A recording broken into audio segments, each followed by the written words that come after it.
اللهم صل على محمد. اللهم صل على سيدنا مولانا محمد.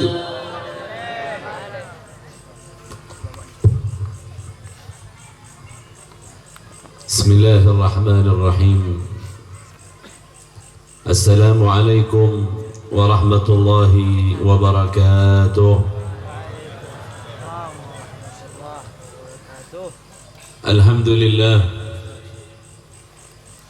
الحمد لله الذي يكتف إذا شاء في قلوب المريدين لوعة الإرادة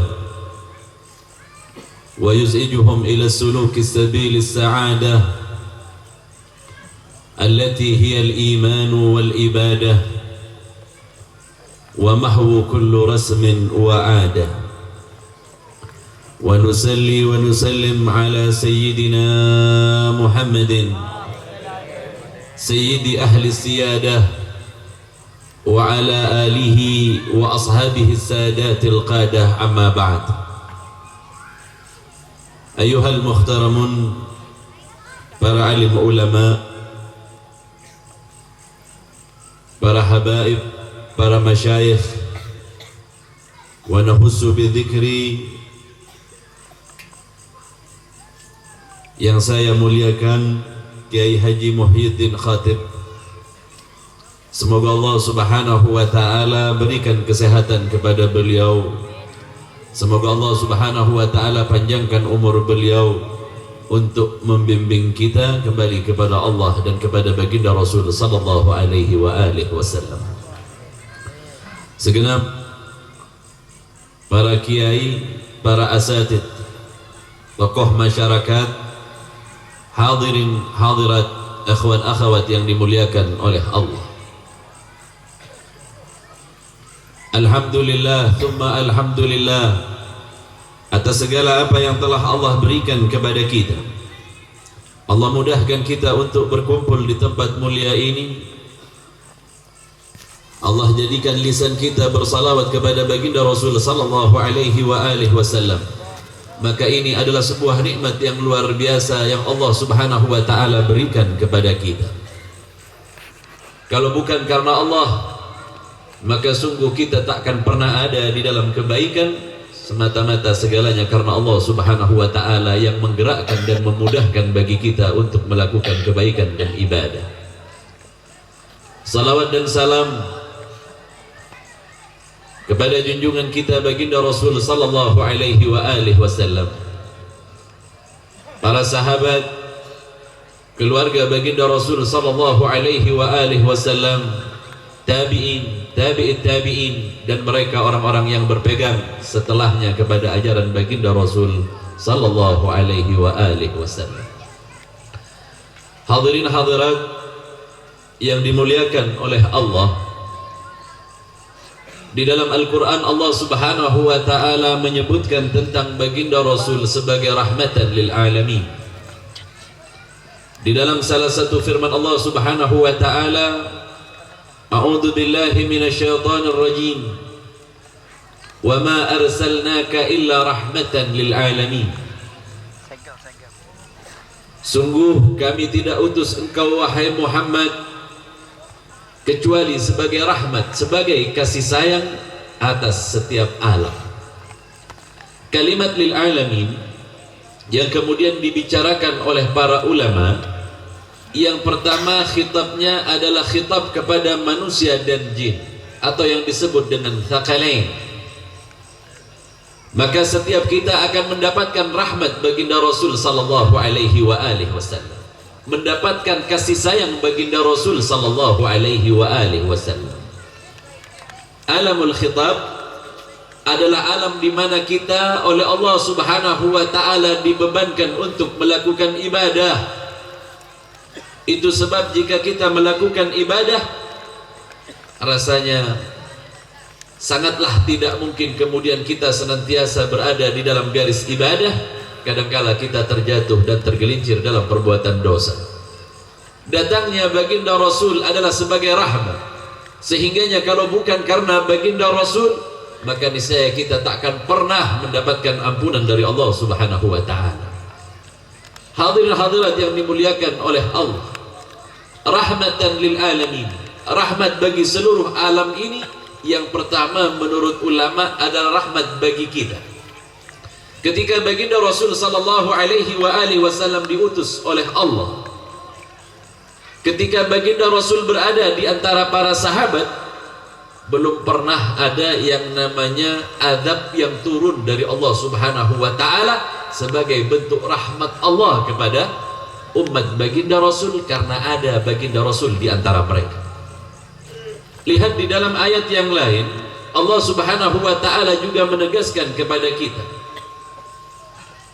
bahwa sesungguhnya selagi ada engkau wahai Muhammad di antara mereka, maka Allah tidak akan pernah menurunkan azab kepada mereka selagi masih ada baginda Rasul di antara mereka. Ini menandakan ketika ada baginda Rasul di antara para sahabat, ketika baginda Rasul berada di antara mereka kaum muslimin, maka belum pernah didapatkan adanya azab.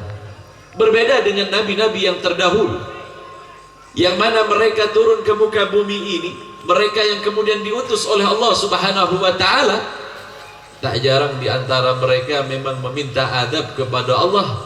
Semisal Nabi Allah Nuh alaihi salam, yang maka tak tersisa dari pengikutnya yang menentang Allah, maka semuanya binasa sebagaimana diabadikan oleh Allah di dalam surat An-Nuh. Surat Nuh, wala tadar fil ardi dayyar, jangan engkau sisakan ya Allah, walau satu pun di antara mereka jangan engkau sisakan. Sehingga Nabi Allah Nuh tidaklah diutus oleh Allah sebagai rahmatan lil alamin. Ini berbeda dengan baginda Rasul sallallahu alaihi wasallam. Jika kita lihat bagaimana Nabi Allah Musa alaihi salam yang kemudian meminta kepada Allah Subhanahu wa taala agar diturunkan adab kepada mereka yang menentang ajaran Allah, maka Allah turunkan adab sehingganya Firaun dan pengikutnya tenggelam di dalam Laut Merah.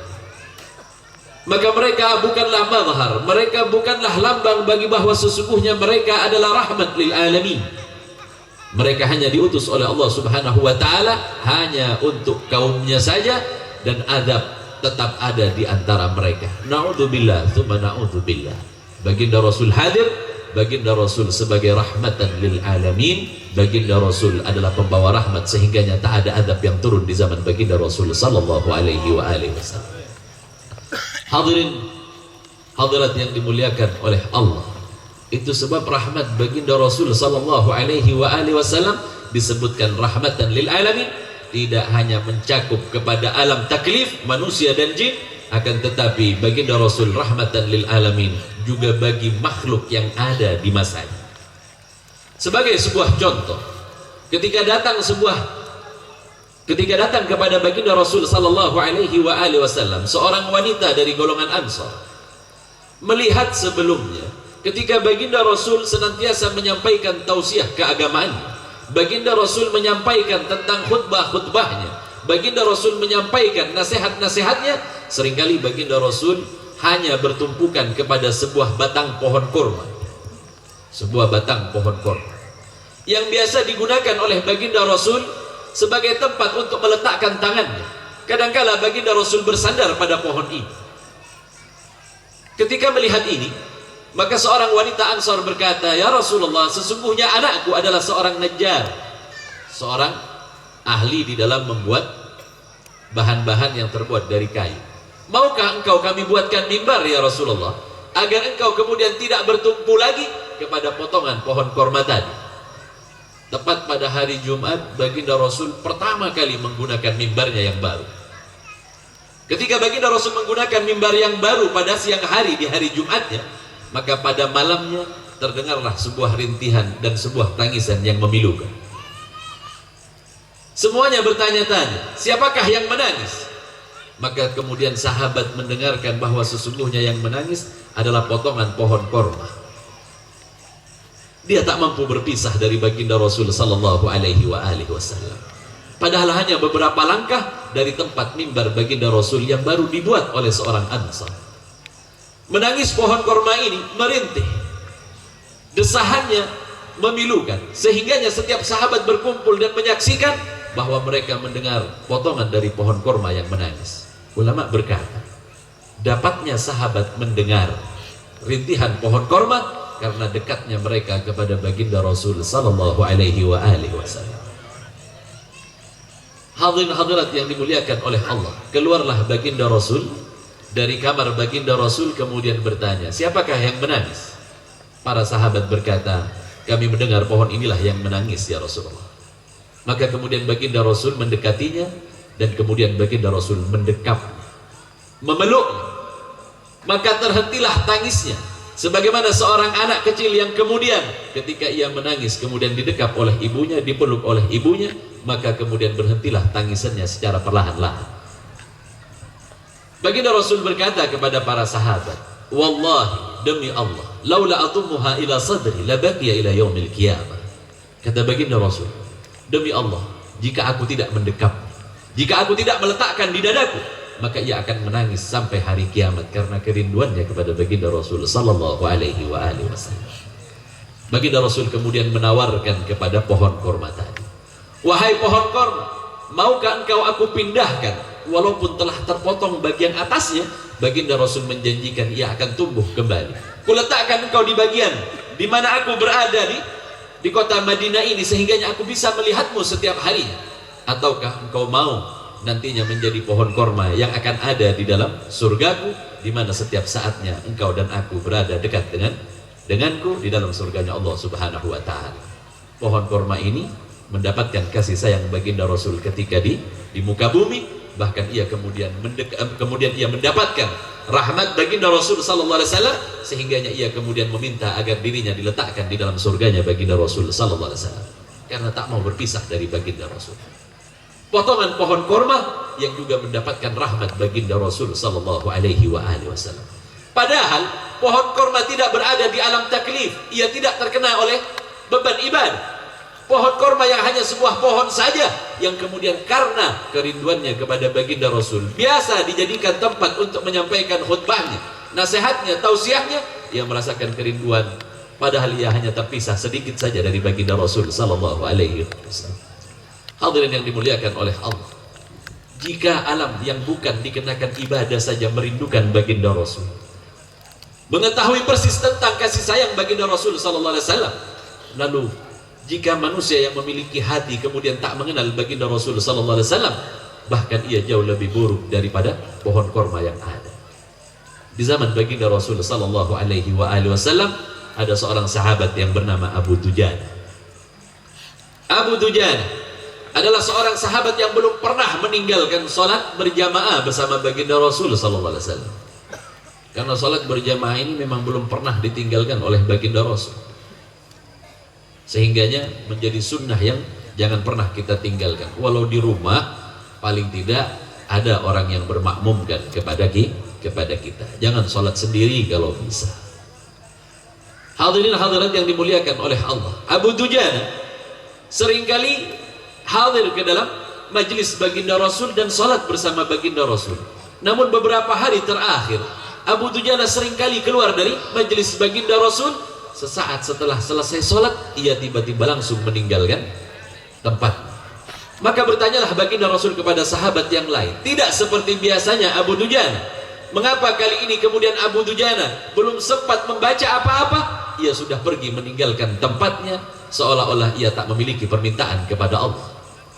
Sampai suatu ketika ia bermakmumkan kepada baginda Rasul sallallahu alaihi wasallam, maka baginda Rasul bertanya kepadanya, wahai Abu Dujana, aku melihat beberapa kali engkau tergesa-gesa pulang ke rumahmu tanpa membaca apa-apa, seolah-olah engkau tak memiliki permintaan kepada Allah. Abu Dujana bercerita tentang keadaan. Ya Rasulullah, sesungguhnya di dekat rumahku ada seorang yang ia menyatakan keislamannya, akan tetapi aku mendapatkan sifat-sifat yang tak baik kepada dirinya. Gampangannya munafiklah orang ini. Ia senantiasa menyakiti, akan tetapi aku bersyukur kepada Allah Subhanahu wa taala karena aku mampu menjaga keluargaku. Ya Rasulullah, aku orang yang tak punya, sehingganya aku bertetangga dengan orang munafik tadi ini. Ia memiliki pohon korma yang kemudian condong menjuntai ke arah rumahku. Saat ini musim, di mana musim korma sedang berbuah. Jika masak dan tertiup angin, akan banyak yang berjatuhan, maka aku khawatir anakku kemudian makan dari kurma milik tetanggaku tadi yang jatuh. Saking menjaganya Abu Dujana dari perkara-perkara yang diharamkan oleh Allah dan Rasulnya. Satu saja masuk makanan haram di dalam tubuh kita, maka semakin malas kita beribadah kepada Allah Subhanahu wa ta'ala. Satu saja makanan yang tak jelas hukumnya masuk ke dalam perut kita, cenderung untuk kemudian kita jatuh melakukan maksiat kepada Allah Subhanahu wa ta'ala. Na'udzubillah tsumma na'udzubillah min dzalik. Itu sebab baginda Rasul datang bersama Sayyidina Abu Bakar kepada rumah Abu Dujana bersama Abu Dujana dan berharap nantinya bisa membebaskan Abu Dujana dari pohon kurma tadi. Ketika sampai di tempat itu, baginda Rasul berkata kepada pemilik pohon kurma tadi, "Wahai orang muslim, tidakkah engkau kasihan kepada Abu Dujana? Lihatlah bagaimana pohon kurmamu yang condong ke rumahnya, dan apabila buahnya telah masak, tertiup angin sedikit saja ia akan berjatuhan. Maukah engkau ikhlaskan kepada keluarga Abu Dujana dari kurma-kurma yang jatuh? Maka nantinya aku akan menggantikan pohon kurmamu dengan pohon kurma yang ada di dalam surganya Allah. Batangnya terbuat dari zabrajat, buah-buahnya nantinya akan dihiasi oleh Allah Subhanahu wa ta'ala sedemikian indahnya, bahkan di dalamnya terdapat banyak bidadari." Ini orang munafik mau dikasih pohon di dalam surga oleh baginda Rasul. Orang jika sudah dijanjikan dengan surganya, dengan pohon yang ada di dalam surga, berarti ia pemiliknya. Jika ia pemiliknya, maka ia pun termasuk orang yang mendapatkan kedudukan di sisi Allah dan ia diletakkan di dalam surga. Orang ini berkata, "Ya Muhammad, jika engkau hendak berbisnis denganku, berbisnis dengan sesuatu yang nyata. Jangan kemudian engkau janjikan nanti." Inilah sifat dari orang-orang munafik yang tak percaya kepada janji baginda Rasul sallallahu alaihi wasallam. Ingat, jika bertemu dengan sebuah hadis yang menyebutkan yang demikian, itu maknanya orangnya juga masuk ke dalam surga, bukan cuma pohonnya aja. Contoh di dalam hadis yang lain, baginda Rasul SAW pernah turun dari sebuah peperangan melewati perbukitan, kemudian melihat seorang sahabat yang sedang memecahkan batu, sehingganya tangannya tadi itu kapalan, keras. Ketika ia melihat baginda Rasul, maka ia kemudian berjabat tangan dengan baginda Rasul. Ketika berjabat tangan dengan baginda Rasul bertanya kepadanya, "Mengapa tanganmu sedemikian kasarnya?" Katanya, "Ya Rasulullah, aku bekerja menghancurkan batu dan aku masukkan ke dalam keranjang, kemudian aku jual di pasar ya Rasulullah. Lalu uangnya kugunakan untuk memberikan nafkah kepada keluargaku." Dipegang tangan ini oleh baginda Rasul, kemudian baginda Rasul mencium. Seumur hidup baginda Rasul belum pernah mencium tangan orang-orang yang memiliki jabatan di mata manusia, belum pernah. Orang yang memberikan nafkah kepada keluarganya, baginda Rasul menciumnya, kemudian mengangkat tangan orang tadi. Pemilik tangan ini nantinya yang akan ada di dalam surga. Di dalam riwayat yang lain disebutkan, tangan inilah nantinya yang akan ada di dalam surganya Allah. Nggak mungkin kemudian tangannya saja di surga, kemudian orangnya ada di neraka. Hadis-hadis yang seperti ini perlu dipahami, bukan tangannya saja, tetapi maksudnya orangnya. Ketika baginda Rasul menjanjikan pohon di dalam surga yang akan diberikan kepadanya sebagai ganti dari pohon kormanya tadi, orang ini malah nggak mau. Dia tak paham kepada apa yang dimaksudkan oleh baginda Rasul sallallahu alaihi wasallam, atau ia berpura-pura tak tahu akan janji baginda Rasul sallallahu alaihi wasallam. Orang ini malah meminta berbisnis. Maka kemudian Sayyidina Abu Bakar berkata, "Baiklah wahai muslim, ketahuilah aku memiliki 10 pohon korma yang baik. Kujadikan itu sebagai gantinya. Sebagai gantinya engkau berikan pohon korma yang nantinya turun, jatuh ke bawah. Ikhlaskanlah untuk anak-anak dari Abu Dujana." Ini baru bisnis namanya, kata dia. "Baiklah, aku terima." Maka ia kemudian menyampaikan kepada istrinya. Begitu ia sampaikan kepada istrinya, "Wahai istriku, aku telah menukar pohon korma kita tadi yang jatuh nanti buahnya, kita ikhlaskan buat Abu Dujana. Aku diganti dengan 10 pohon korma milik dari Abu Bakar yang buahnya lebat dan luar biasa." Dalam riwayat yang lain, kalau kita membaca, ada juga Abdurrahman bin Auf yang memberikan 300 pohon kormanya. Karena apa? Sayyidina Abu Bakar, Sayyidina Abdurrahman bin Auf, mereka adalah sahabat-sahabat yang paham bahwa mengganti hal ini kelak ia akan memiliki kebun di dalam kebun surganya Allah Subhanahu wa taala. Pastilah mereka akan masuk ke dalam surga karena mereka orang mukmin yang memiliki hati, orang mukmin yang paham betul kepada isyarat-isyarat kenabian. Ketika ia nyampaikan kepada sang istri, wahai istriku, telah kutukar dengan 10 pohon korma, buahnya lebat, dan pohon ini masih punya kita, bukan milik dari Abu Dujana. Istrinya bilang, begini bang, sebelum jatuh kita pilih dulu yang masak-masak biar nggak ada yang jatuh. Satu paket, suami istri satu paket, sama-sama munafik. Na'udzubillah, tsumma na'udzubillah. Namun mukjizat baginda Rasul kemudian berkata lain. Tiba-tiba pohon ini berpindah dari tempatnya masuk ke tanah yang dimiliki oleh Abu Dujana. Keesokan harinya kemudian berpindah. Hadirin hadirat yang dimuliakan oleh Allah, rahmatan lil alamin bagi baginda Rasul sallallahu alaihi wasallam kepada pohon korma yang kemudian menangis dan memahami tentang siapa baginda Rasul sallallahu alaihi wasallam. Atau di dalam riwayat yang lain, bagaimana rahmat baginda Rasul sallallahu alaihi wasallam juga mencakup kepada alam binatang. Di dalam riwayat, seekor ghazal, bahasa kita rusa, kijang, ini ketangkep sama satu orang Badui. Ketika ditangkap oleh orang Badui, ia diletakkan di atas punggungnya. Ketika baginda Rasul keluar dari kota Madinah berpapasan dengan Badui tadi, baginda Rasul mendengar orang yang sedang meminta tolong. Ya Rasulullah, tolonglah aku ya Rasulullah. Dia meminta tolong kepada baginda Rasul sallallahu alaihi wasallam. Baginda Rasul melirik ke kanan ke kiri, siapa gerangan yang meminta tolong kepadaku?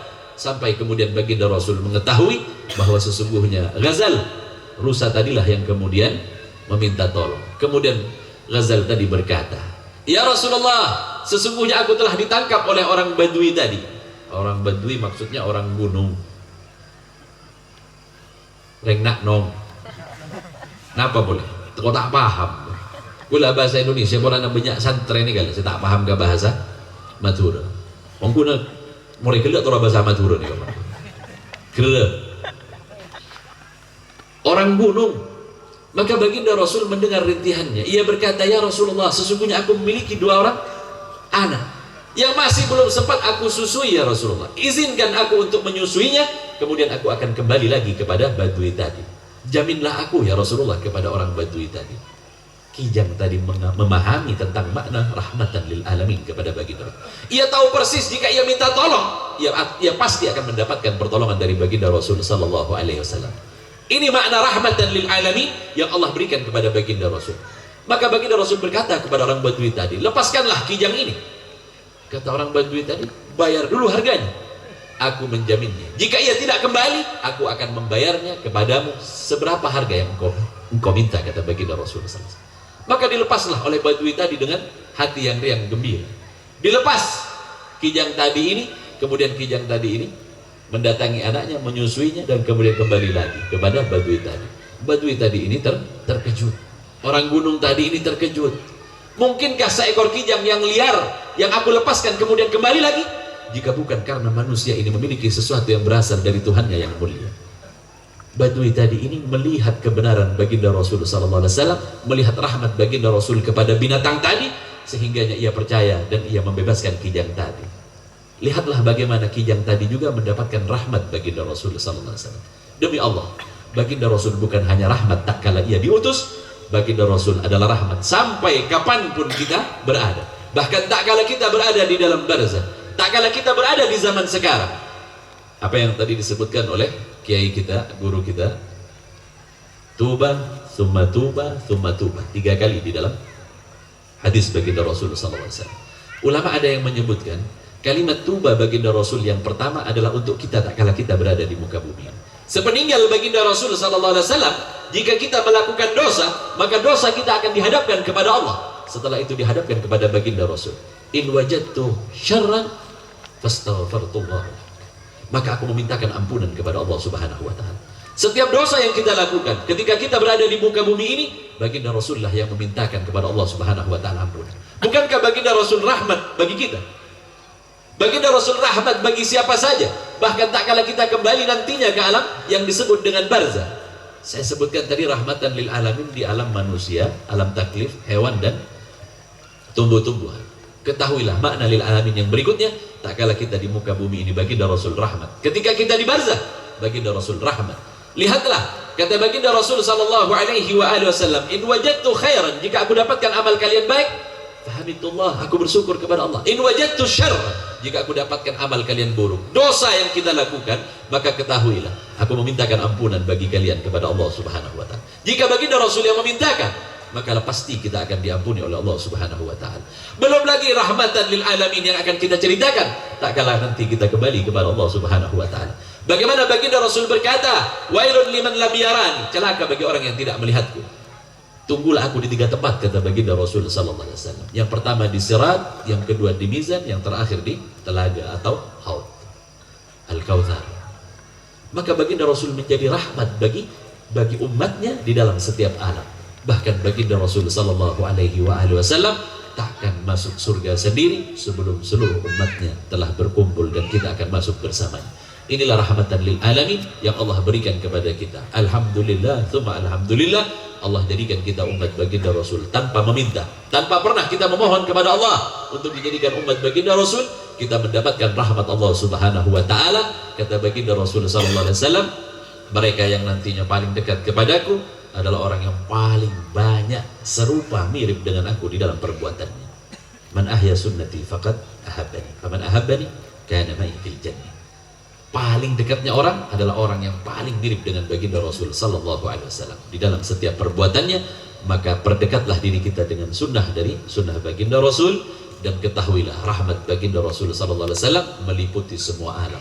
Ketika beliau hidup, di saat beliau kembali kepada Allah, bahkan di saat kita di barzah, bahkan tak kala kita kembali kepada Allah, ia adalah rahmat Allah Subhanahu wa taala yang dihadiahkan kepada kita. Alhamdulillah, tsumma alhamdulillah. Semoga kita mendapatkan rahmat Allah, yakni kasih sayang baginda Rasul sallallahu alaihi wasallam, sehingga suatu ketika kita akan mendapatkan syafaat baginda Rasul sallallahu alaihi wasallam. Hadirin hadirat yang dimuliakan oleh Allah, tak panjang lebar yang ingin saya sampaikan. Semoga yang sedikit ini membawa manfaat kepada kita dan kita mendapatkan rahmat Allah, kasih sayang Allah, yakni baginda Rasul, syafaat baginda Rasul sallallahu alaihi wasallam. Ini yang bisa saya sampaikan. Kurang lebihnya mohon maaf yang sebesar-besarnya. Wabillahi taufiq wal hidayah wal ridha wal inayah. Wassalamualaikum warahmatullahi wabarakatuh.